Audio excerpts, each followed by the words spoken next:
ఓ దిక్కు పొలిటికల్ యాత్రలు, ఇంకో దిక్కు తీర్థయాత్రలు, ఓ దిక్కు మాటల తూటాలు, ఇంకో దిక్కు దేవుళ్లకు మొక్కులు. ఏది ఇడిచిపెడతలేరు మన లీడర్లు. రికాం లేని మీటింగ్లతోని బిజీగా ఉన్నా సరే సందు దొరికినప్పుడల్లా తీర్థాలు తిరుగుతుర్రు, తీరొక్క పూజలు చేసి పబ్బతి పడుతుర్రు, ఏదో పుణ్యకార్యం చేసి వస్తుర్రు. ఇగో ఇట్లనే సీఎం రేవంత్ సారు నర్సన్న దర్శనానికి పోయిండట. మనం కూడా అట్ట గుట్టదాకా పోయొద్దాం పారు. శనివారం పొద్దుగాల ఏడే మీటింగులు ఏం పెట్టుకోకుండా గాలి మోటార్ ఎక్కి సీదా గుట్టకే పోయిండు ముఖ్యమంత్రి సారు.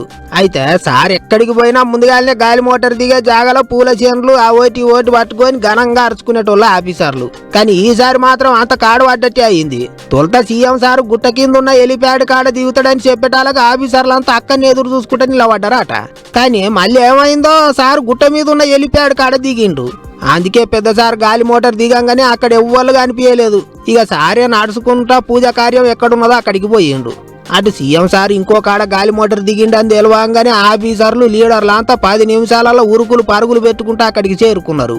తొలుత నరసన్న దర్శనం చేసుకున్నాక అటెనక వేద పాఠశాల కట్టించేందుకు భూమి పూజ చేసిండ్రు. కంచి కామకోటి పీఠాధిపతి జగద్గురు శంకర విజయేంద్ర సరస్వతి స్వామితోని కలిసి పూజ చేసిండు ముఖ్యమంత్రి.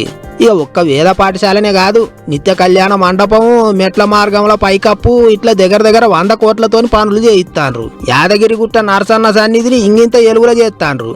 లెక్కకైతే ఈసారి కేబినెట్ మీటింగ్ కూడా యాదగిరిగుట్ట మీదనే పెడదాం అనుకున్నాడట సారు. కానీ మళ్ళీ ఆలోచనలు చేసుకున్నారో సెక్రటేరియట్లోనే నడిచింది మీటింగు. జూన్ 2వ తారీఖు నుంచి 2వ మల్క ఇందిరమ్మ ఇండ్ల పంపిణీ ఉన్నది కాబట్టి దాని మీద చర్చ గట్టిగానే నడిచిందట. అట్లనే గింజలు కొనుడు, కొత్త పథకాలు ఇగురపెట్టుడు, గిసోంటి ముచ్చట్లన్నీ మంత్రులంతా కూకొని మాట్లాడుకున్నారట. అసలే ఎగస్ పార్టీ వాళ్ళు రూబడి పెంచిండ్రు. మరిగా చూడాలి సర్కారు వాళ్ళు ఎట్టెట్ట మరల పడతారో ఎట్టెట్లా ఇగుర పెడతారో.